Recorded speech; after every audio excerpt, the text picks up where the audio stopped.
आखिर के अंदर हमको सिर्फ 6 फीट जमीन की जरूरत होती है या मुट्ठी भर ऐश रखने के लिए जगह चाहिए होती है. We don't need any of this warring and violent factors in our lives. And I truly believe that all of us should wake up in the morning and believe in world peace. We should have good thoughts about world peace. And the second initiative जो इन्होंने शुरू किया है वो है the Center of Humanity. क्योंकि मुझे ये भी लगता है कि जो हमारे religions हैं उसके बारे में जो लोग गलत बातें करते हैं उसकी वजह से world peace बहुत सफर करता है. And I truly believe, like the book says, a beautiful line which I'm going to write and keep on my table, which says the world does not need a new religion. That's what Sarshri says. What it needs is the thread of understanding that can bind all religions together. आज हमको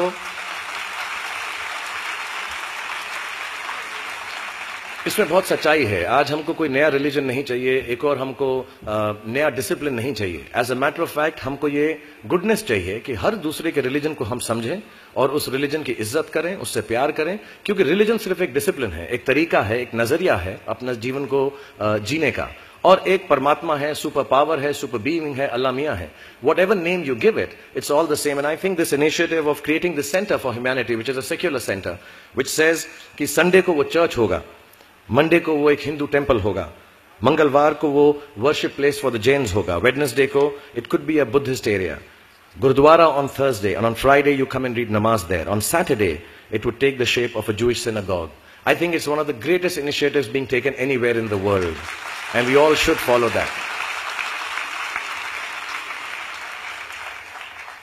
जितने भी जवान पीढ़ी के लोग यहाँ पर हैं मेरे जैसे जो 20-22 साल के हैं, उन सब से मैं यही गुजारिश करूंगा कि प्रैक्टिकल पर्पसफुलनेस, कि जो काम आप कर रहे हैं उसका कहीं ना कहीं नतीजा अंजाम मिलना बहुत जरूरी है. अगर आप 8 घंटे काम कर रहे हैं तो उसकी आपको तनख्वाह मिलनी चाहिए. अगर आप फिल्मों में काम कर रहे हैं तो आपको उसके लिए अवार्ड मिलना चाहिए. जो भी मटेरियल चीज आपके दिल में है उसकी आस्था उसका दिमाग में उसको हमेशा रखें.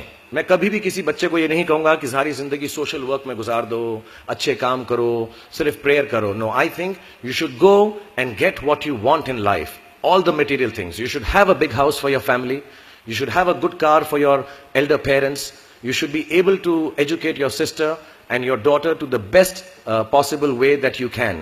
Please do all that, but somewhere in your heart remember that each job that you do, जो भी कार्य आप करें, जो भी काम आप करें, उससे कहीं ना कहीं ह्यूमैनिटी का कुछ ना कुछ पॉजिटिव होना जरूरी है, कहीं ना कहीं पर उनका बढ़ावा होना जरूरी है. If you keep that thought in mind, मैं भी आपको बताऊंगा, कुछ लोगों ने स्टीव जॉब्स के बारे में सुना होगा, अभी अभी रिसेंटली उनका देहांत हुआ. उनको कैंसर था, पैनक्रियाटिक कैंसर था, एंड उन्होंने एप्पल कंपनी सबसे बड़ी कंपनी मानी जाती है दुनिया के अंदर आजकल, उन्होंने अपने अंतिम समय में 6 महीने में रियलाइज किया कि जब भी मुझे मालूम पड़ा कि अब मेरी मौत करीब है, मुझको फेलियर और सक्सेस दोनों का डर या उससे खुशी खत्म हो गई.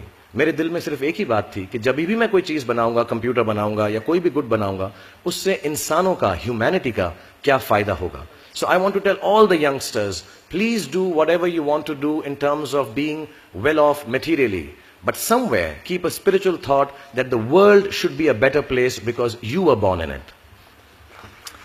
Apart from this, मुझसे कहा गया है कि एक